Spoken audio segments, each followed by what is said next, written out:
Helldivers 2 can be difficult. Helldivers 2 can feel unfair. And Helldivers 2 can be pure chaos. But Helldivers 2 is amazing. And there are definitely ways that you can learn to manage this democracy. Dr. Pooplove here, and today I have 17 more tips to survive Helldivers 2. And stick around until the end because I will be talking about the best ways to level up your character quicker. But let's get right into it. My first tip is to communicate, of course, because this is a team-based game and working together is going to be much more effective. Now, not everyone has a mic, and that's okay. You actually can still communicate without them. You have things like this marking feature, which you can use to highlight and warn your teammates about enemies, or you can use your map markers to decide on an objective that you all want to accomplish together. There's actually a whole menu of items that you can use to communicate with your team, and then of course there's also the chat feature, which is another way to just let your team know about things that might be a little bit more complex without actually needing to mic up. So make sure you're using these features to the max. My next tip is about the map and learning to read it and use it to strategize. Things like red spots are actually indicators of where enemies are. So you can use that to decide whether you want to stay clear of them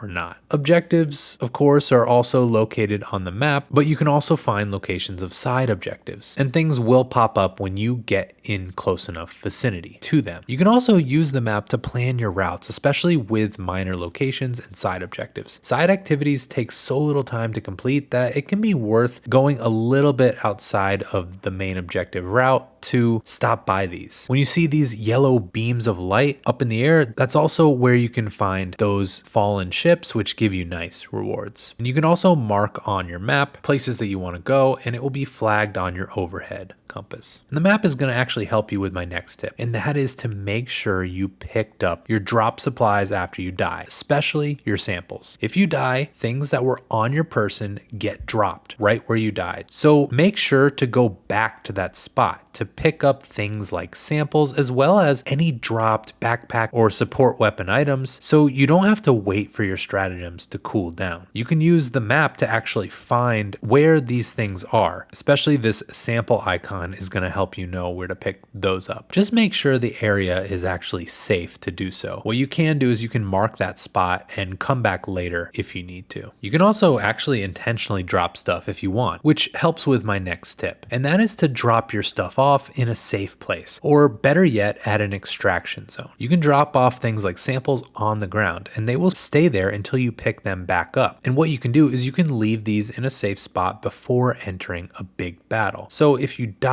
you don't have to return to a likely dangerous place in order to collect it again. But you can also drop stuff right off at the extraction zone. Since you need to extract in order to get it out anyways, you can put it right there, and especially if you're passing by on your way to a next objective, it might be worth taking that little extra step. And you don't even have to pick it up until the ship has actually arrived, which means that if you die, you don't have to worry about locating that spot and picking it up. Now, my next tip is to make sure you are aware of your gear's stats and use these to your advantage. Your armor is not just for cosmetic purposes. Light armor allows you to move faster and have more stamina, but it gives you a little bit less health. Medium armor is pretty well rounded in all three categories, and heavy armor gives you more health but less speed and stamina. Now, those are the major armor classes, but not only that, there are certain armor sets that allow you to have extra buffs. Like this one allows you to hold more grenades, and this one allows you to have more stims. So make sure to pick the armor set that benefits you the most in your playstyle, and just keep these in mind when selecting. Now, speaking of your loadout, my next tip is for when you are in the loadout selection screen. Firstly, it's pretty obvious, but make sure to fill out all your available slots with things like stratagems. Also, one thing I didn't realize is you can actually make last minute changes to your guns in this menu screen. Even your armor. You can toggle the menu and you can see that these options options are available to you as well. Another thing that might be helpful is trying to respond to what your teammates might be putting on. You can see exactly what your teammates are arming up with, and so knowing this, you can make a decision as to what stratagems will be important to add to that list. If everyone has plenty of orbital strikes, for instance, maybe try to equip more turrets. Generally, just try to fill in the gaps that your team doesn't really have, as a way to really just add more variety and value to your party, especially when you get in situations that call for different things. Now, speaking of your loadouts, this also leads to a very important thing to select on your loadouts, and that is your boosters. Now, in the War Bond, that's where you can unlock boosters, and these provide little buffs to your whole team. You should get these as soon as you can and make sure to always equip them in every match. Now, one thing to note though is that boosters do not stack, so you don't get extra benefit if multiple people have the same booster. Instead, look at the boosters your team has selected and try to select a different one if you can. Now, my next tip is for a little bit more accurate shooting. So in the tutorial, they do mention that swaying back and forth while shooting will reduce your accuracy, and you can definitely see this with your reticle swaying back and forth as you do that. But even standing up and still in one place can be improved, because if you crouch, your reticle will actually tighten up even further, and going prone is great as well. Scoping in, of course, is another effective way to get more accurate shots. Even with SMGs that are meant for closer range, these can actually be great with scopes to get some bullets in. Now, there isn't a drop off, so you can just aim straight for enemies and it will land on target. I do like to be de-scoped out from close range so that I have a better view of my surroundings, and this actually leads to my next tip, which is to take advantage of the third person perspective. While you're running around, make sure to use your camera to scan the area as you move and look out for enemies and objectives and locations. You can also use it to peek around corners and to check whether an area is safe or reveal where the enemies are without actually exposing yourself. Another thing that's helpful, especially with aiming, are the settings and the options. It's very important to tune these correctly and not overlook this. You can use these to fine tune things like your sensitivity, which you should try to tune to your liking. One thing you can also do is turn aim assist onto the highest settings, and this will help you aim much better if you have a controller. You can also change your controller mappings. Like, I want to be able to shoulder switch using the R1 button, so I've mapped it that way. You can also do things like have your guns remember your settings based on each gun. This is good, for instance, if you like sniping and you have a marksman rifle of some sort and you want to use the scope as a default, whereas other guns like your assault rifle, you might not necessarily want to use that. So make sure you comb through those settings and try to get it to your preferences. Now, my next tip is related to teamwork in this game and really the cooperation. This is a co-op game, and as such, there are many opportunities to cooperate for better results. There are things like these doors, which require 2 people in order to open, and when you open these, you get more rewards. There's also things like some weapons require a reload backpack, and one person can hold the backpack and the gun, but if you split these duties between another person, it means that another person can fire the gun much faster because it lets the person with the reload backpack reload that person's weapon much faster. Another thing you do is you can help your teammates out by dropping items for them. Like, if I have a backpack on with special perks and another stratagem for it has become available, I can drop one and my teammate can pick that up. Doing things like this is just a good way to buff everyone up on your team and get better results. Speaking of stratagems, it probably goes without saying, but use these wisely. Now, wide explosive airstrikes, for instance, they should be saved for swarms of enemies that are covering more ground, while precision strikes should be used on the bigger enemies that have a lot more health. And always try to make sure you or your teammates are not going to be in range of any of these airstrike attacks. And this leads me to another good teammate tip, and that is to reinforce before extracting. This is going to help you too, because if you extract more teammates, you get more mission rewards. But of course, this is impossible if you board the ship when you have a dead teammate. Unless things are too hectic, take the time to actually send a reinforcement for your teammates before hopping on the plane. This will allow them the chance to spawn in and hop on the plane too, and everyone will get the rewards. Another tip is make sure that when you are reinforcing your teammates that you try to do it in a safe location. I know that we do get the ability to move our hell pods a little bit, but if you throw a reinforcement in the middle of absolute chaos, there's really no escape. I've had teammates do this to me a number of times. Just take the time and throw that reinforcement off in some safe direction. Now here's something that I've seen work pretty well on harder difficulties and making them a little bit easier. And that is to either bring a sniper weapon with you or a marksman rifle and stay really far away from enemies and just snipe them from a distance. This allows you to pick off some of the enemies, especially a lot of the ads, before getting any closer, and really it just allows you to get a lot of kills without putting yourself in too much danger. Now my next tip is related to the automatons, and they will sometimes throw these bombs at you. They'll land right at your feet, and you have the option to actually just run away, dive away to avoid the explosion. But there's actually a prompt, so you can actually chuck it right back at them before it explodes